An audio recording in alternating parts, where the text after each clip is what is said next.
بسم الله الرحمن الرحيم القارعة ما القارعة وما أدراك ما القارعة يوم يكون الناس كالفراش المبثوث وتكون الجبال كالعهن المنفوش فأما من ثقلت موازينه فهو في عيشة راضية وأما من خفت موازينه فأمه هاوية وما أدراك ما هي نار حامية اللهم صل على سيدنا ومولانا محمد وعلى سيدنا علي وسيدتنا فاطمة وسيدتنا زينب وسيدنا حسن وسيدنا حسين وعلى آله وصحبه وبارك وسلم الحمد لله نحمده ونستعينه ونستغفره ونؤمن به ونتوكل عليه ونعوذ بالله من شرور أنفسنا ومن سيئات أعمالنا من يهده الله فلا مضل له ومن يضلله فلا هادي له ونشهد أن لا إله إلا الله وحده لا شريك له ونشهد أن محمدا عبده ورسوله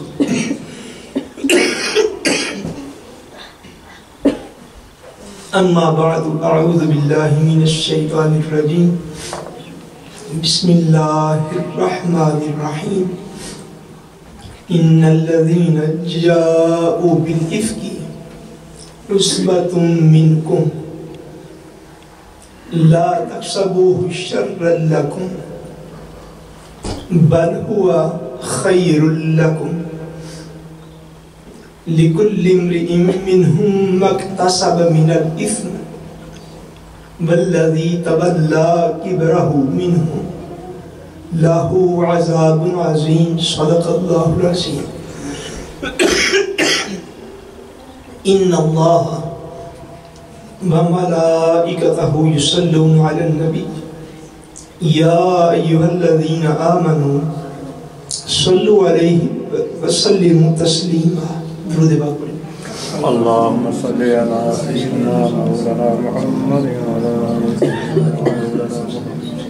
اللهم صل على سيدنا ومولانا محمد وعلى آله وصحبه وبارك وسلم الصلاة والسلام عليك يا رسول الله وعلى آلك وأصحابك يا حبيب الله اللہ تعالی وحدہ لا شریک کا بے پایان فضل و کرم اور احسان انعام ہے کہ جس نے باعث تخلیق کائنات رحمت للعالمین شافع روز جزا خاتم النبیین حضور سیدنا محمد مصطفیٰ صلی اللہ علیہ وسلم کے مبارک وسیلہ سے ہم سب کو دولت ایمان عطا فرمائے اللہ تبارک و تعالی کما حقہ ہم اس دولت کی قدر کرنے کی توفیق عطا فرمائے بحمد اللہ تعالی کل کی گفتگو میں ہم نے جتنی بھی امہات المومنین ہیں بحمد اللہ ہم نے ان کے ذکر پاک کو مکمل کیا اور حضور نبی کریم صلی اللہ علیہ وسلم کی ایک اور باندی جو ہیں حضرت سیدہ ماریہ قبطیہ رضی اللہ تعالی عنہ جن سے اللہ تبارک و تعالیٰ نے آپ کو حضرت سیدنا ابراہیم رضی اللہ تعالیٰ عنہ عطا فرمائے، ان کا ذکر پاک جو ہے وہ بھی باقی ہے۔ انشاءاللہ تبارک و تعالیٰ ان کا ذکر پاک بھی کسی نشست میں لازمی طور پر کریں گے، مگر آج اور کل کی نشست میں چونکہ آج ہمارے ہاں یہاں پہ 16 رمضان المبارک ہے اور کل 17 رمضان المبارک ہے، اور 17 رمضان المبارک ام المومنین حضرت سیدہ طیبہ طاہرہ حضرت سیدہ عائشہ صدیقہ رضی اللہ تعالی عنہا آپ کا یوم وصال بھی ہے، اور آپ کی مبارک زندگی کے دو بہت ہی اہم واقعات ہیں جن کا چونکہ تفصیل کے ساتھ ذکر کرنا ضروری ہے، اس لیے میں نے ابتدائی گفتگو میں ان کا ذکر جو تھا وہ نہیں کیا، کہ اگر ان کا ذکر اختصار کے ساتھ کیا جائے، یعنی بہت شارٹ کیا جائے، مختصر کیا جائے، تو وہ ذکر کا حق جو ہے وہ ادا نہیں ہوتا۔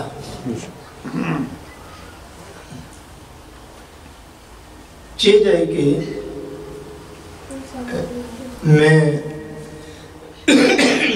ذاتی طور پر اور اپنے مزاج کے اعتبار سے شاید یہ ذکر ان واقعات کو نہ کرتا، نہ ہی میں نے کبھی آج کے دن تک کیے ہیں، لیکن اب ایک دور ایسا چل پڑا ہے علمی طور پر کہ جس میں میرا یہ خیال ہے کہ ان مبارک واقعات کا ذکر کرنا بھی بہت ضروری ہو چکا ہے۔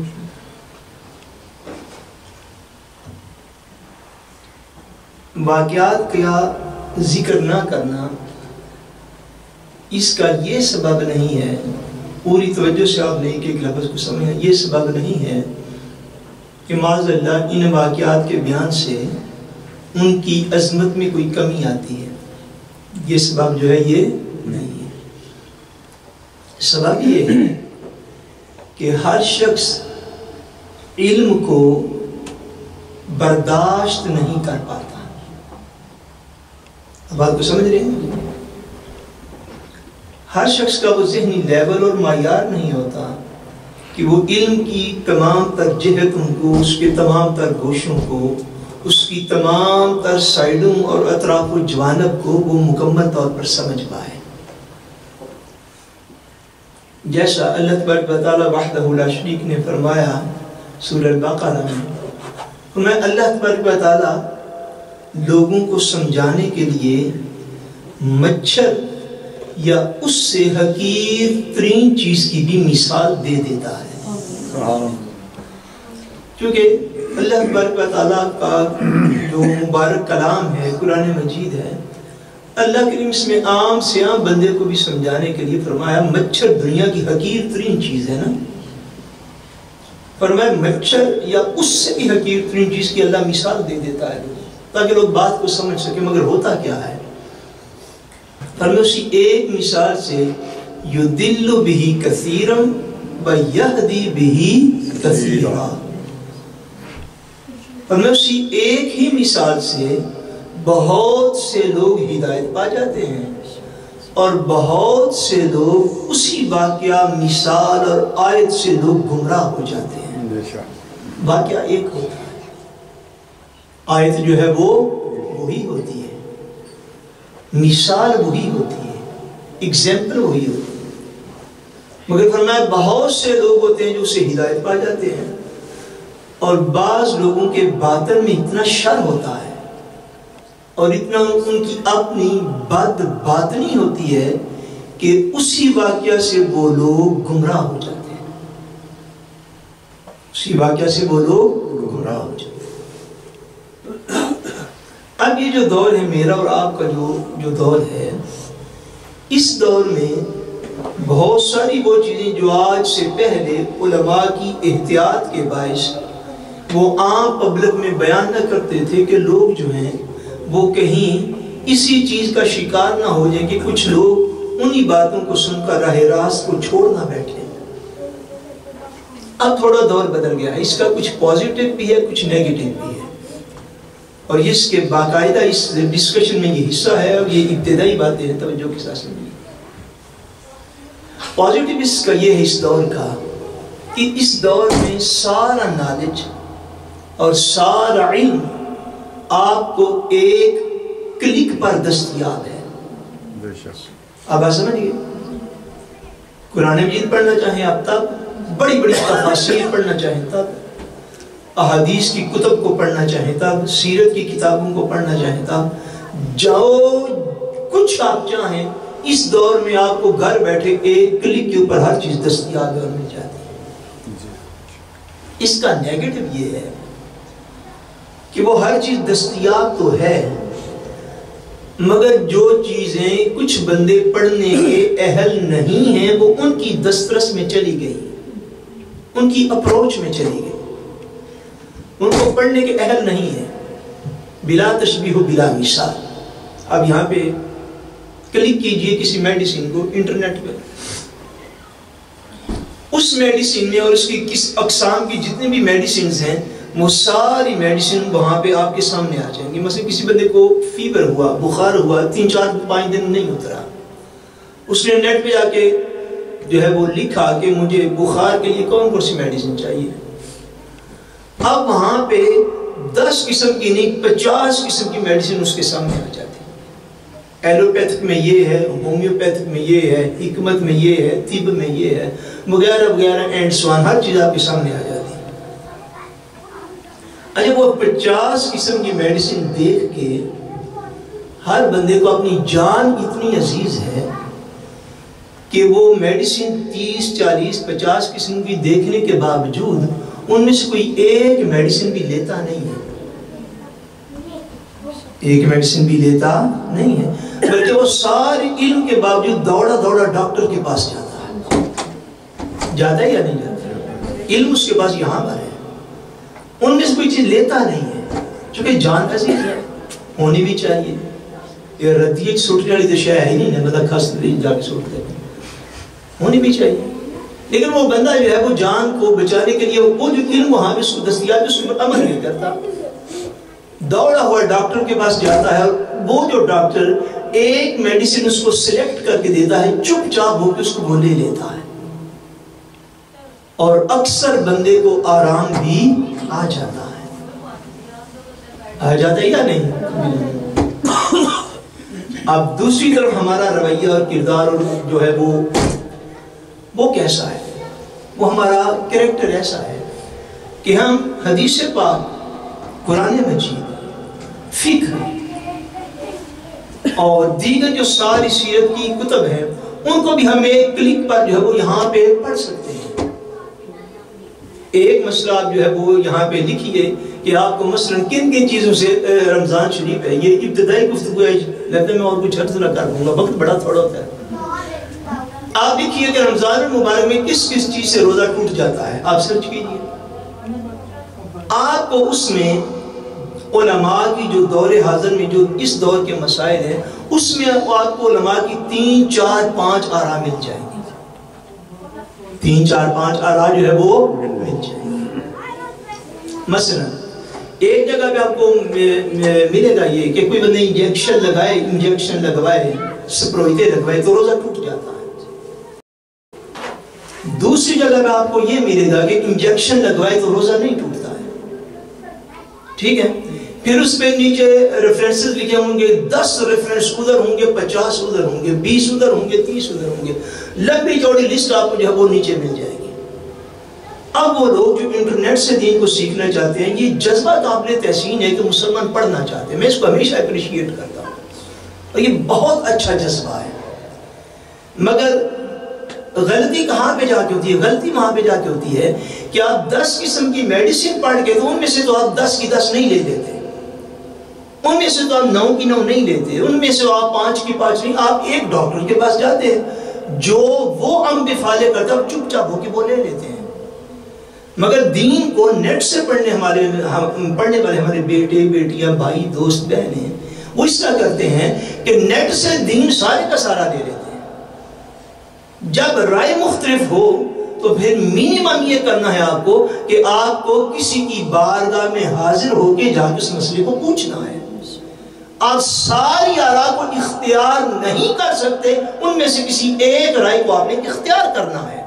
جس طرح جان بچانے کے لیے ایک میڈیسن کی ضرورت ہے کہ ایک سے زیادہ کھائیں گے تو بیمار ہو جائیں گے، بیماری بڑھ جائے گی. اسی طرح بہت سارے مسائل میں ایمان کو بچانے کے لیے بھی ایک رائے کی ضرورت ہوتی ہے. اگر اس سارے پروسیس کو نہیں سمجھیں گے یا فالو نہیں کریں گے تو آپ کے ایمان کا انہی کتابوں کو پڑھ کے بیڑا غرق بھی ہو سکتا ہے، اور یہ غیر ممکنات میں سے. اتنی بات جو ہے یہ اس دور کے ہر مسلمان کو، جو بچے بچیاں مائیں بہنیں بھائی دوست ہیں جو نیٹ سے سارا کچھ پڑھنا چاہتے ہیں، ان کو یہ بات سمجھ میں آنی چاہیے کہ اگر کوئی کتاب، اگلی بات، اگر کوئی کتاب استاد کے بغیر سمجھ میں آ سکتی ہوتی یا طریقہ الہی یہ ہوتا یا سنت الہی یہ ہوتی تو اللہ کریم اپنی کسی کتاب کے ساتھ اپنے نبی کو نازل نہ فرماتا. بھائی کتاب کا ٹیکسٹ سمجھنے سمجھانے کے لیے بھی کسی شخصیت کی ضرورت ہے.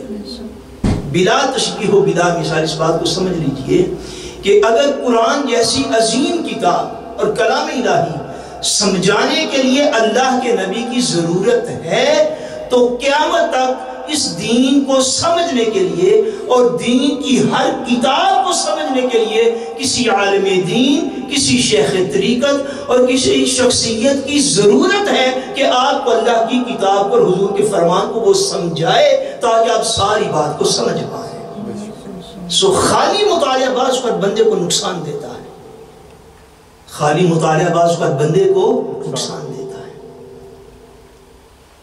اور حتیٰ میں نے بھی اپنی زندگی میں لوگوں کو دیکھا ہے کہ جن کی کوئی پیچھے مضبوط نسبت نہیں ہے، کوئی مضبوط شیخ طریقت یا سلسلہ روحانیت نہیں ہے، وہ لوگ علم کو، کتابوں کو پڑھ پڑھ کے کثرت مطالعہ ان کی ہدایت کا سبب نہیں بنا. یہ واضح میں رکھ لیجیے، کثرت مطالعہ بہت زیادہ اسٹڈی کرنا ان کی ہدایت کا سبب نہیں بنا. وہ لوگ راہ راست کو چھوڑ بیٹھے. اور بڑے بڑے نام میں آپ کے سامنے لے سکتا ہوں، مگر میرا موضوع اس وقت وہ نہیں.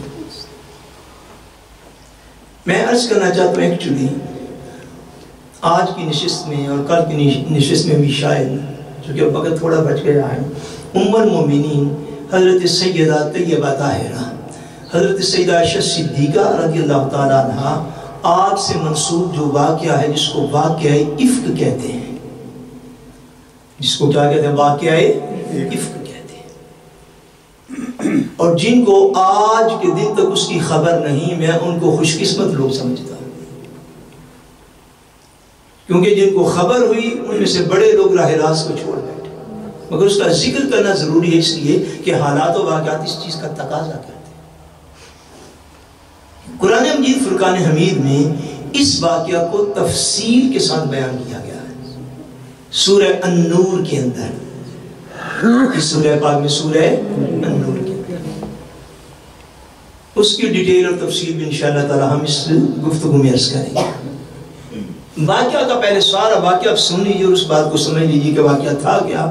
اس کی ساری ڈیٹیل جو ہے کم و بیش احادیث کی ساری کتب میں آئی ہے.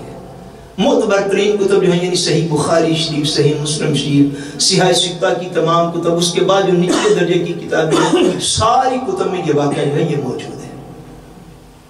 واقعہ ہے کیا؟ جس سے میں نے کل کی نشست میں یا پہلے بھی عرض کیا، آقا دو عالم نبی کریم صلی اللہ علیہ وسلم کا معمول مبارک یہ تھا کہ حضور جب سفر میں جاتے تو سفر میں جانے سے پہلے اپنی ازواج مطہرات میں قرآن اندازی فرماتے تھے. چاہیے جائے کہ میں نے کل عرض کیا کہ باریوں اور دینوں کی تقسیم بھی حضور پر واجب نہ تھی، مگر ان کی دلجوئی کے لیے، ان کی حوصلہ افزائی کے لیے، حالانکہ حضور چاہتے تو بستمت فرماتے بھائی اس سفر میں ان کو ساتھ لے جاؤں گا، اس سفر میں ان کو ساتھ لے جاؤں گا، اس سفر میں فلاں کو ساتھ لے جاؤں گا، مگر ایسا نہ فرماتے بلکہ قرآن اندازی فرماتے جن کا نام نکل آتا ان کو سفر میں ساتھ لے جاتے. غزوہ بنی مصطلق، کون سی جنگ؟ غزوہ بنی مصطلق. اس جنگ میں آقا عالم صلی اللہ علیہ وسلم نے جب سفر کا ارادہ فرمایا تو حضور نے پورا اندازی فرمائی، تو پورا میں نام جو ہے اس میں گرامی حضرت سیدہ عائشہ صدیقہ رضی اللہ تعالیٰ عنہ کا نکلا۔ حضور علیہ السلام اس سفر میں ان کو ساتھ لے گئے، جنگ ہوئی، جہاد ہوا، اللہ کریم نے حضور علیہ السلام کو فتح عطا فرمائی۔ اس سفر سے واپسی پر آقا عالم صلی اللہ علیہ وآلہ وسلم واپس تشریف لا رہے تھے مدینہ طیبہ میں کہ راستے میں کسی جگہ پہ حضور علیہ السلام نے قیام فرمایا۔ لیٹ نائٹ ام المومنین فرماتی ہیں کہ حضور علیہ السلام نے قافلے کو حکم دیا کہ یہاں سے روانہ ہو جاؤ اور کوچ کر جاؤ۔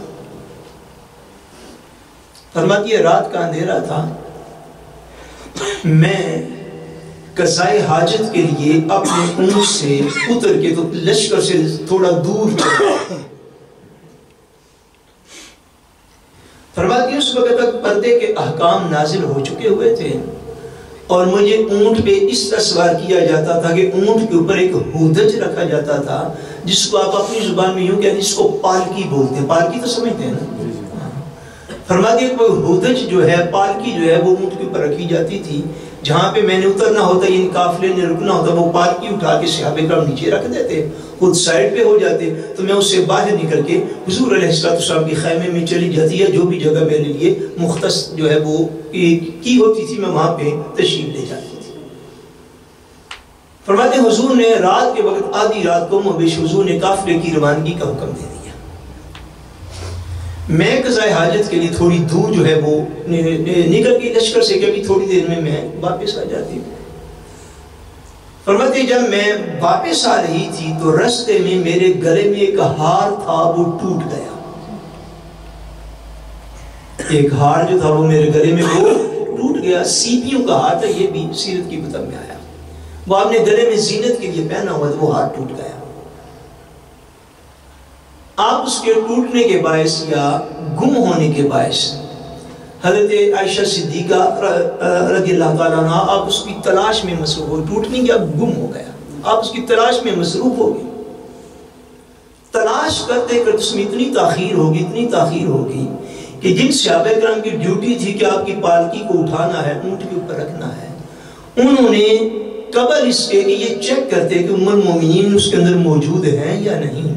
آپ فرماتی ہیں کہ میرا وزن اتنا کم تھا، عمر اتنی تھوڑی تھی، وزن میرا بڑا کم تھا کہ ان کو پالکی اٹھاتے ہوئے یہ بھی احساس نہیں ہوا کہ میں اس میں موجود ہوں یا موجود نہیں۔ انہوں نے اٹھا کے اونٹ کے اوپر رکھ دیا۔ حضور نے حکم جو فرمایا چلو بے قافلہ لے چلو۔ فرماتی ہے جب میں وہ ہار کی تلاش کرتے دیر ہو گئی، ہار مل گیا، جب میں واپس پہنچی اس جگہ پہ جہاں پہ قافلہ ٹھہرا ہوا تھا تو وہاں پہ قافلے کا نام و نشان بھی موجود نہ تھا، قافلہ آگے جا چکا تھا۔ فرماتی میں پریشان ہوگی کہ اب کیا کروں، میرے پاس اور کوئی حل نہ تھا۔ میں کبھی تھوڑی دور آگے جائیں گے تو ان کو علم تو ہو ہی جائے گا کہ میں قافلے میں موجود نہیں ہوں، تو یقیناً میری تلاش میں قافلہ واپس آ جائے گا۔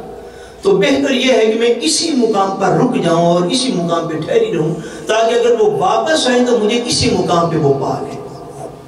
فرماتی ہے میں اپنی چادر لے کے تو زمین پر لیٹ گئی اور مجھ پر نیند طاری ہوگی اور میں سو گئی۔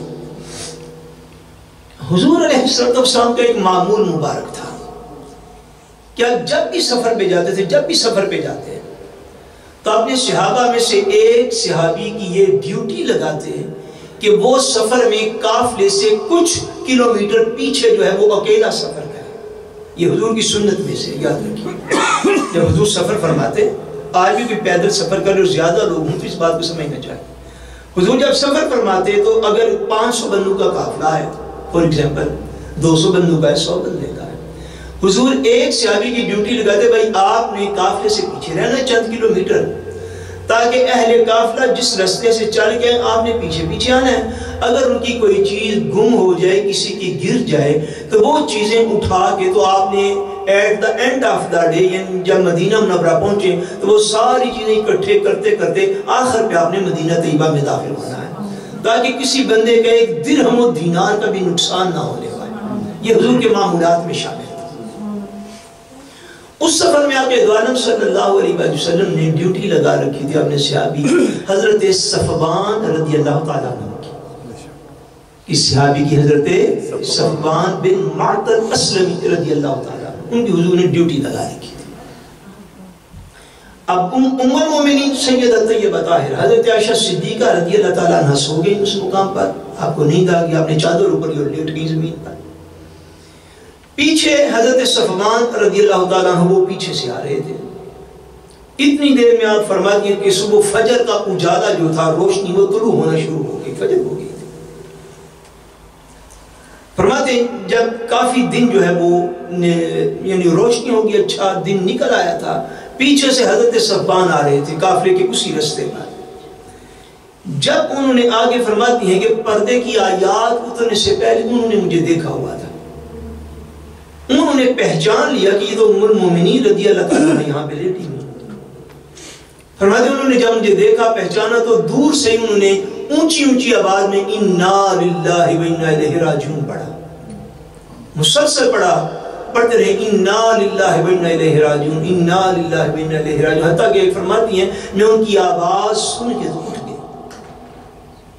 جلدی سے میں نے چادر کو سیدھا کیا، پردہ کیا تو فرماتی حضرت صفوان رضی اللہ تعالیٰ عنہ آپ نے اونٹ جو ہے وہ جو ان کے پاس سواری کا اونٹ تھا اس کو قریب کیا.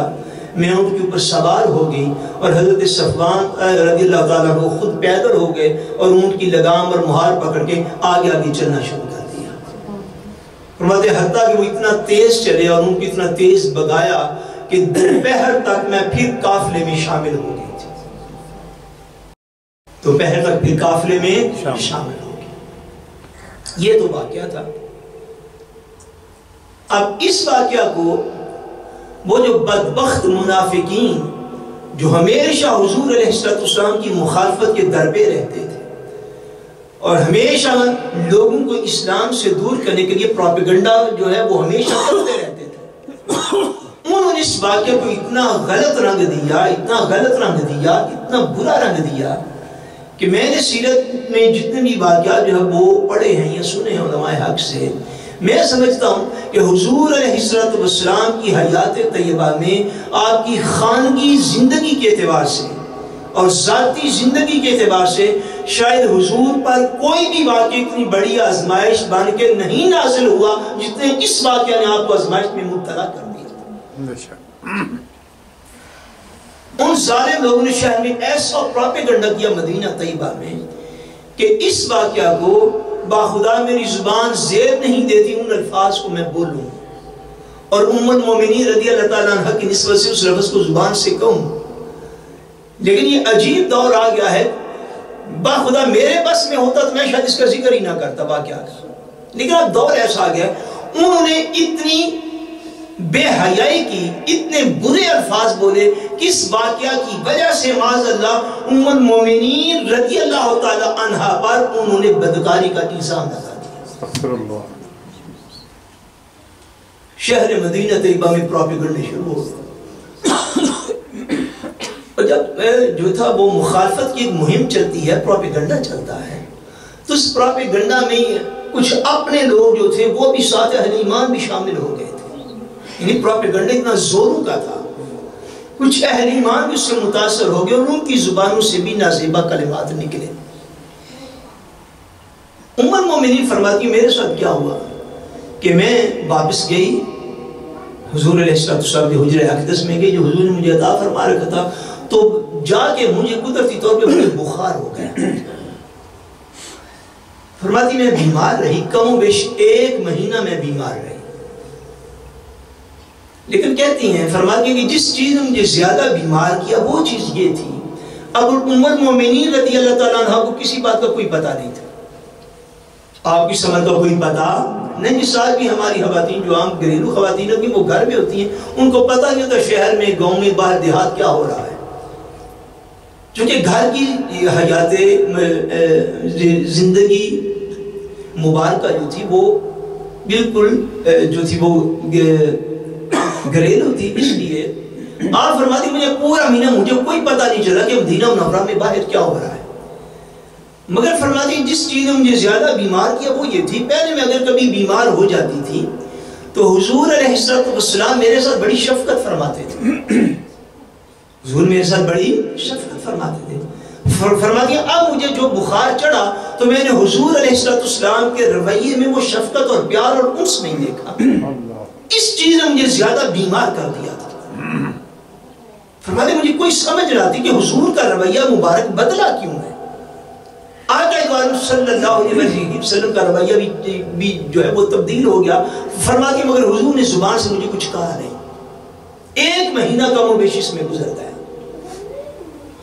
ایک رات ام المومنین ارشاد فرماتی ہیں کہ میں اپنے گھر سے رات کو باہر نکلی قضاء حاجت کے لیے عشاء کے بعد، اور مدینہ منورہ سے باہر آبادی میں گئی تو میرے ساتھ حضرت ابوبکر صدیق رضی اللہ تعالیٰ عنہ کی جو خالہ ہے وہ میرے ساتھ تھی۔ کون ساتھ؟ حضرت ابوبکر صدیق کی خالہ جو تھی وہ ساتھ تھی۔ فرماتی ہے واپس جب ہم آ رہے تھے، شہر کی طرف آ رہے تھے تو رستے میں ان کا پاؤں جو تھا انہی کی چادر میں الجھا اور وہ گرنے لگی۔ اب بات کو سمجھ رہے ہیں؟ فرماتی ان کا پاؤں الجھا ان کی اپنی چادر میں، تو وہ جو تھی وہ زمین پر گرنے لگی۔ جب گرنے لگی تو اپنے بیٹے کا نام لے کر کہتی ہیں جا میرے پترا تم ماری جائے، میں کتنے ڈگ بیٹھ لگی ہیں۔ یہ ان کی زبان سے نکلا، اپنے بیٹے کا نام لے کر یہ کہتی ہے شادہ تو ہلاک ہی ہو جائے، تم ہلاک ہو جاؤ، تم تباہ و برباد، تم ماری جاؤ، یہ میں کیوں گرنے لگی؟ ام المومنین فرماتی میں نے انہیں روکا، رشتے میں بھی بڑی تھی، حضرت ابوبکر صدیق کی خالہ بھی تھی رضی اللہ تعالیٰ عنہ۔ فرماتی میں نے انہیں روکا کہ آپ اپنے بیٹے کا نام لے کے اس کو بد دعا کیوں دے رہی ہیں؟ اس کو بد دعا کیوں دے رہی ہیں؟ آپ اپنے بیٹے کا نام لے کے اس کو بد دعا نہ دیں، اس کو تو دین میں یہ فضیلت حاصل ہے۔ فرماتی ہے جب میں نے اتنا کہا، انہوں نے کہا عائشہ آپ کو کسی بات کا نہیں پتا؟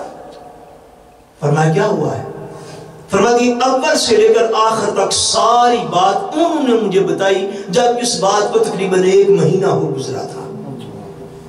فرماتی یہ اتفاق ہوا، ان کے ساتھ میری ایسی ملاقات ہوئی، باہر کے گھر آنے تک انہوں نے مجھے ساری بات بتا دی کہ شہر میں آپ کے حوالے سے کیا بات چل رہی ہے۔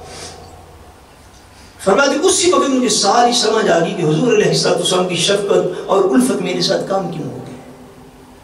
فرماتی ہے میں گھر آئی، اتنے میں حضور نبی کریم صلی اللہ علیہ وسلم میں نے عرض کی حضور اگر اجازت ہو تو میں اپنے والدین کے گھر جانا چاہتی ہوں، مجھے اجازت دے دیجیے۔ فرماتی ہیں حضور نے مجھے اجازت عطا فرما دی۔ فرمایا کہ آپ اپنے والدین کے گھر جا سکتی۔ فرمایا میرا یہ ارادہ تھا کہ میں گھر جاؤں، جا کے اپنی والدہ سے پوچھوں کہ اصل معاملہ ہے کیا، یا واقعہ ہوا کیا ہے، کون کون ملبس ہے وغیرہ وغیرہ۔ فرماتی میں بڑی پریشان حضور کو عرض کیا مجھے اجازت دے دیں، حضور نے اجازت عطا فرما۔ فرماتی میں جب گھر گئی تو ام المومنین ارشاد فرماتی ہیں کہ میں 2 راتیں اور 1 دن میں 1 لمحہ کے لیے بھی سو نہیں سکی۔ فرماتی گھر جا کے میں زارو قطار روتی رہی، والدہ کے سامنے بیٹھ کے میرے آنسو رکتے نہ تھے۔ فرماتی حتیٰ کہ 1 پوری رات کو میرے آنسو نہ رکے، اور اگلا بھی سارا دن روتے گزر گیا، اس سے اگلی رات بھی ساری روتے ہوئے گزر گئی، میرے آنسو تھمتے نہ تھے۔ میں والدین کو بار بار کہتی تھی کیا لوگوں کو میرے کریکٹر کا نہیں پتا؟ کیا لوگوں کو میری عظمت کا احساس نہیں ہوا؟ کیا لوگوں کو یہ بات کرتے سنتے سمجھتے بولتے وقت پتہ نہیں چلا میری عظمت کیا ہے اور میرا مقام و مرتبہ کیا ہے؟ فرماتی ہے 2 راتیں اور 1 دن اسی طرح روتے ہوئے میرا گزر گیا اور میں پریشان حال ہو گئی۔ فرماتی جب اگلا دن آیا، دوسرا یا تیسرا دن آیا، تو حضور نبی کریم صلی اللہ علیہ وآلہ وسلم میرے والدین کے گھر میں تشریف لائے، اور آگے جو تھا وہ ہمیں سلام کا شرف عطا فرمایا، حضور نے سلام کیا۔ اس سارے عرصے میں یہ سارا پورا مہینے کا عرصہ گزرا، آقا دعالم نبی کریم صلی اللہ علیہ وآلہ وسلم نے بعض صحابہ کو بلا کر اس پورے واقعہ کی تفتیش فرمائی، اس پورے واقعہ کی تفتیش فرمائی۔ حضور نے حضرت اب دیکھیے آقا دعالم صلی اللہ علیہ وسلم کا جو طریقہ تھا، جو سنت حضور نے عطا فرمائی، حضور نے حضرت ام المومنین سیدہ عائشہ صدیقہ رضی اللہ تعالیٰ عنہ کی جو برابر مرتبہ میں تھی، یعنی ازواج مطہرات، ان سے بھی پوچھا کہ حضرت عائشہ کیسی ہیں؟ گھر میں جو لونڈی اور خادمہ اور باندی تھی ان سے بھی پوچھا حضرت عائشہ کیسی ہے۔ حضور علیہ السلام نے حضرت ابوبکر صدیق رضی اللہ تعالیٰ عنہ کو چھوڑ کر خلفائے راشدین سے بھی پوچھا کہ حضرت عائشہ کیسی ہے۔ آقا دو عالم صلی اللہ علیہ وسلم نے حضرت اسامہ بن زید سے بھی پوچھا۔ حضور علیہ السلام نے بہت سارے لوگوں کو اس پورے ماہ میں بلا کے فردن فردن پوچھا کہ آپ کا کیا خیال ہے کہ ام المومنین سیدہ عائشہ صدیقہ رضی اللہ تعالیٰ عنہ کیسی ہیں۔ اچھا یہ جو پہلو ہے نا یہ بڑا خاص ہے۔ میں نے پہلے شروع میں عرض کیا واقعہ ایک ہوتا ہے، کچھ لوگ اس سے ہدایت پا جاتے ہیں، کچھ لوگ اسی سے گمراہی پا جاتے ہیں۔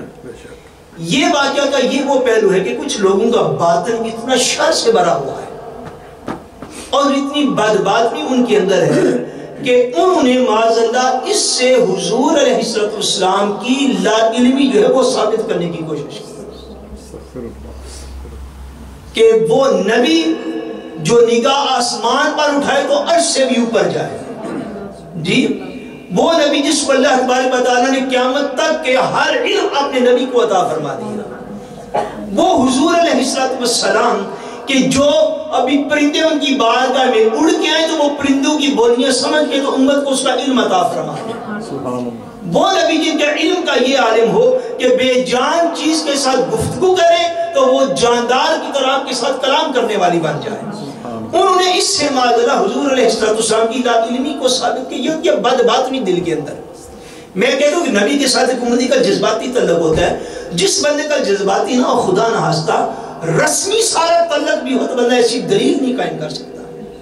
کیوں؟ انہوں نے اس منصب کو سمجھا ہی نہیں ہے کہ حضور علیہ السلام محض جو ہیں وہ حضرت عائشہ صدیقہ کے خامن تو نہ تھے، ان کے شوہر محترم تو نہ تھے، آقا دو عالم صلی اللہ علیہ وسلم ایٹ دا سیم ٹائم اسلامی ریاست کے سربراہ بھی تھے۔ حضور علیہ السلام ایٹ دا سیم ٹائم اپنی اس اسلامی ریاست کے قاضی اور جج بھی تھے، آقا دو عالم چیف جسٹس بھی تھے، حضور اپنی آرمی کے چیف بھی تھے، حضور اپنی سلطنت کے سربراہ بھی تھے۔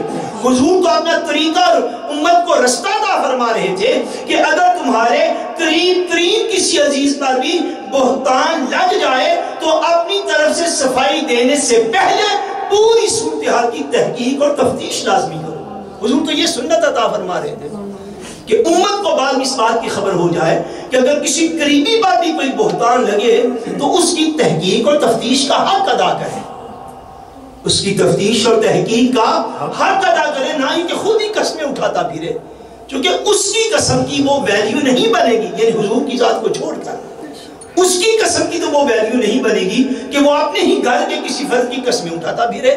نہیں، اگر کوئی ایسا معاملہ ہو جائے تو وہ تفتیش کرے، تحقیق کرے، معاملے کی تہ تک پہنچنے کی کوشش کرے کہ اصل معاملہ ہوا کیا ہے، اصل معاملہ جو ہے وہ ہوا کیا ہے۔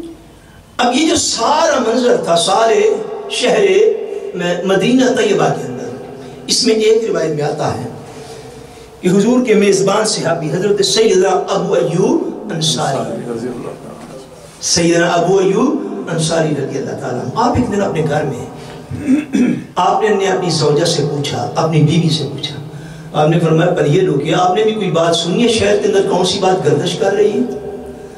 انہوں نے فرمایا میں نے بھی سنا ہے۔ پوچھا تمہارا کیا خیال ہے؟ حضرت ابو ایوب انصاری رضی اللہ تعالیٰ عنہ کی زوجہ انہیں یہ کہتی ہیں، انہیں آپ کی زوجہ نے یہ ارشاد فرمایا، آپ نے فرمایا ابو ایوب انصاری مجھے ایک بات تو بتاؤ کہ اگر حضور نے حضرت صفوان کی جگہ آپ کی ڈیوٹی لشکر کے پیچھے لگائی ہوتی تو آگے اگر حضرت عائشہ صدیقہ رضی اللہ تعالیٰ عنہ موجود ہوتی تو کیا تم وہ گمان بھی کر سکتے ہو جو لوگ حضرت صفوان کو کہہ رہے ہیں؟ حضرت ابو ایوب انصاری کہتے سوال ہی پیدا نہیں ہوتا، میں تو سوچ بھی نہیں سکتا۔ فرمایا اچھا اگلی بات مجھے یہ بتاؤ کہ اگر میں حضرت عائشہ صدیقہ کی جگہ پہ میں ہوتی، یعنی میں امہات المومنین میں شامل ہوتی اور اس واقعہ میں ادھر ہوتی تو کیا میں جتنا تم نے مجھے جانا اتنے سالوں میں، کیا میں اگر حضرت عائشہ کی جگہ پہ ہوتی تو کیا میں حضور سے خیانت کا ارادہ کر سکتی تھی؟ انہوں نے کہا کبھی بھی سوال ہی پیدا نہیں ہوتا. فرمایا پھر سمجھ جاؤ کہ صفوان تم سے زیادہ افضل ہیں اور عائشہ مجھ سے زیادہ افضل ہے. فرمایا ممکن ہی نہیں ہے. جو اہل ایمان صراط مستقیم پر ہے وہ تو یہی کہتے رہے. آقا دو صلی اللہ علیہ وسلم نے حضرت سیدہ زینب بنت جحش سے پوچھا. حضرت زینب بنت جحش جو ام المومنین تھی، بھائی ایک برابر مرتبہ ہو، رتبہ ہو تو رقابت ہوتی ہے نا. ایک جو ہے یہ تقاضے بشریت ہے. آپ نے حضرت ام المومنین سے پوچھا، اگر ہم اس کو پنجابی اور میں کہیں تو آپ کی سوتن یا سوکن تھی. ان سے پوچھا تمہارا کیا خیال ہے، عائشہ کیسی ہیں؟ سیدہ ام المومنین حضرت زینب بنت جحش رضی اللہ تعالیٰ عنہ نے عرض کی حضور میں نے ساری زندگی ان میں نیکی اور خیر کی سوا کوئی چیز نہیں دیکھی. میں نے ساری نیکی اور خیر کی سوا ان میں کوئی چیز نہیں دیکھی. حضور علیہ السلام نے حضرت اسامہ بن زید کو بلایا. میں نے عرض کیا تھا زید کون تھے؟ حضور کے متبنہ جو بنے ہوئے تھے، ان کے بیٹے تھے حضرت اسامہ. حضور نے ان کو بلایا جو گھر کے فرد تھے تقریباً. فرمایا اسامہ تمہارا کیا خیال ہے کہ حضرت عائشہ کیسی ہیں؟ حضرت اسامہ کہتے حضور میں نے آج تک حضرت عائشہ میں سوائے نیکی اور خیر کے کوئی چیز نہیں دیکھی.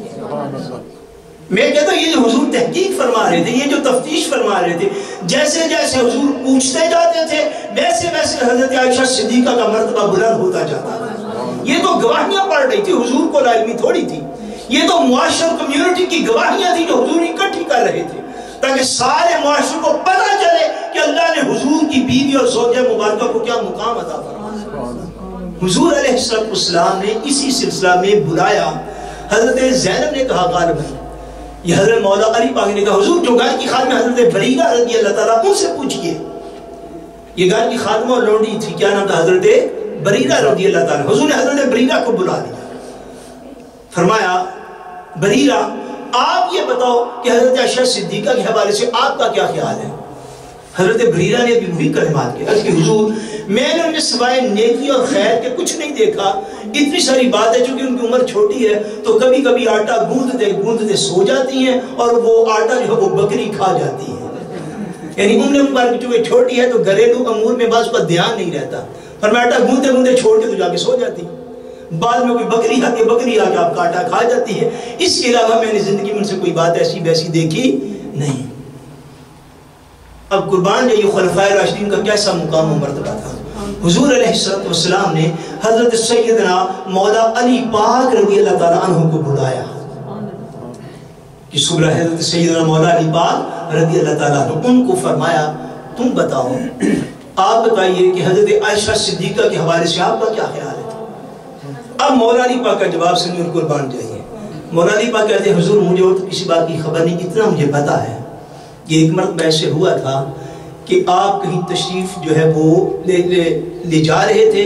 نالین پاک آپ نے پہنی ہوئی تھی تو اس نالین کے نیچے کوئی ایسی گندی چیز لگ گئی جو رب تعالیٰ کو گوارا نہیں ہوئی. یعنی آپ گلی میں تھے، نالین مبارک کے نیچے کوئی گندی اور ناپاک چیز لگ گئی تو اللہ نے حضرت جبریل امین کو بھیجا آپ کی خدمت میں اور کہا میرے محبوب آپ اپنے نالین اتار دیجئے، ان کے نیچے کوئی ناپاک چیز لگ گئی ہے. فرمایا جو آپ کا رب اتنا برداشت نہیں کرتا، سبحان اللہ کیا دلیل آپ نے. فرمایا جو آپ کا رب اتنا برداشت نہیں کرتا کہ آپ کے نالین کے ساتھ کوئی ناپاک چیز لگی رہے، وہ آپ کی قربت میں ناپاک زوجہ کو کیسے برداشت کر سکتا ہے. حضور علیہ السلام نے امیر المومنین حضرت سیدنا عثمان غنی رضی اللہ تعالیٰ عنہ کو بھی بلایا. ان سے پوچھا عثمان آپ کا کیا خیال ہے. ام المومنین سیدہ عائشہ صدیقہ رضی اللہ تعالیٰ عنہ کے حوالے سے حضرت عثمان غنی رضی اللہ تعالیٰ عنہ نے عرض کی حضور مجھے تو اتنا پتا ہے کہ اللہ تبارک و تعالیٰ نے زمین پر آپ کا سایہ نہیں پڑنے دیا. سبحان اللہ.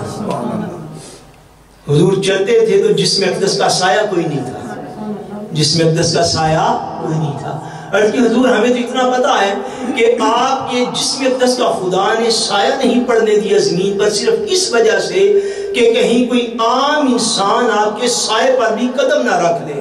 حضور جو خدا یہ برداشت نہیں کرتا کہ آپ کے سائے پر بھی کسی کا قدم پڑے، وہ یہ کیسے برداشت کر سکتا ہے کہ آپ کی زوجہ پر جو ہے کسی انسان کا سایہ پڑ جائے؟ اور میں حضور ایسی بات ہم مانتے ہی نہیں. حضور نے حضرت سیدنا عمر فاروق رضی اللہ تعالیٰ عنہ کو بلایا، ان سے پوچھا عمر تمہاری کیا رائے ہے؟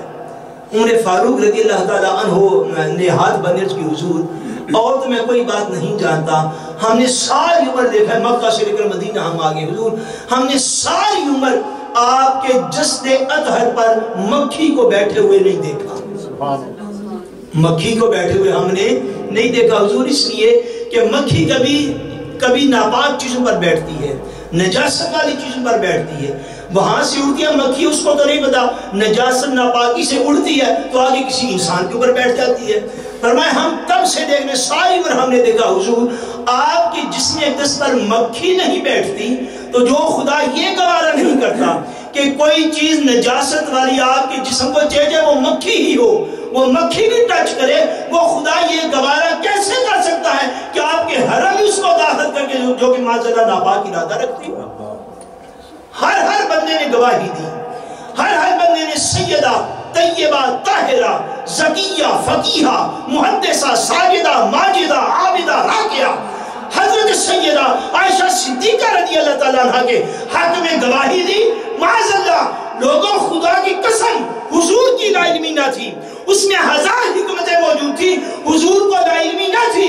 حضور گواہیاں اکٹھی کر رہے تھے تاکہ تاریخ کے صفحات بول کے بتائیں کہ عائشہ صدیقہ کا کردار ایسا تھا کہ مکہ و مدینہ کے اصحاب سارے مہاجرین بھی مانتے تھے، انصار بھی مانتے تھے، شہر مدینہ کی گلی گلی کا بندہ مانتا تھا کہ سیدہ عائشہ صدیقہ جیسا عظیم کردار کوئی نہیں ہو سکتا. یہ تو گواہیاں تھی جو تاریخ نے دے دی. حضور نہ پوچھتے تو یہ گواہیاں کیسے درج ہوتی؟ یہ حضور کی کامل بھی تھوڑا تھی. اگر حضور خود زبان سے فیصلہ فرما دیتے تو حضور کو مومنین میں سے تو روکنے والا کوئی نہ تھا. مگر دو حکمتیں تھی، ایک یہ جو میں نے پہلے عرض کی کہ طریقہ کار قائم نہ ہوتا، اگر الزام کسی کے اوپر لگ جائے تو اس کی تفتیش کیسے کرنی ہے؟ اپنے منہ سے بندہ کہتے جی سارا کچھ ٹھیک ہے تو وہ تو کوئی بات نہ ہوئی. اور ام المومنین رضی اللہ تعالیٰ عنہ کا مقام و مرتبہ وہ تھا کہ قرآن مجید نے 2-3 چیزیں عرض کی. میں آخری بات جو ہے وہ عرض کر کے آگے گفتگو ختم کر دیتا ہوں کہ حضرت سیدنا یوسف علیہ السلام پر بھی یہ الزام لگا، سیدنا یوسف علیہ السلام پر بھی یہ الزام لگا، مگر ان کے پاکیزہ ہونے کی گواہی ایک اس گھرانے کے ایک نومولود بچے نے دی. ایک نومولود بچے نے جو ہے وہ گواہی دی. حضرت یوسف علیہ السلام طاہر مانے گے، پاکیزہ مانے گے. یہی الزام حضرت سیدہ مریم سلام اللہ علیہا و رضی اللہ تعالیٰ عنہ حضرت سیدہ مریم پر بھی لگا، مگر ان کی عظمت پاکیزگی کی گواہی انہی کے بیٹے جناب سیدنا عیسیٰ علیہ السلام نے دے دی. اب یہی الزام ام المومنین سیدہ عائشہ صدیقہ پر بھی لگا، مگر مقامات اور عظمت کا عالم دیکھیے کہ کہیں کسی ایک شخصیت پر الزام لگا تو ایک بچے نے گواہی دی، الزام کلیئر مان لیا گیا. کہیں ایک شخصیت پر الزام لگا تو ان کے بیٹے نے گواہی دی تو الزام جو تھا وہ کلیئر مان لیا گیا. مگر سیدہ عائشہ صدیقہ رضی اللہ تعالیٰ عنہ پر الزام لگا تو ان کی پاکیزگی کی گواہی میں اللہ نے قرآن مجید میں 10 آیات نازل فرما دی. ایسا مقام پورے قرآن میں آپ کو کسی کا نہیں ملے گا کہ سیدہ عائشہ صدیقہ پر الزام لگا تو اللہ نے 10 آیات اتاری کہ دیکھو میں اپنی نبی کی زوجہ کی عزت کو یوں سلامت رکھوں گا کہ اللہ ان کے الزام کا خود دفاع فرمائے گا. اس کی تفصیل انشاءاللہ تعالیٰ کل عرض کریں گے. اللہ کریم ہمیں حضور کے ازواج مطہرات اور اہل بیت کا صدقہ ہم سب کا خاتمہ بالایمان فرمائے، اور اللہ کریم ہم سب کی دینی اور روحانی مشکلات کو آسان فرمائے. وما علینا الا البلاغ المبین.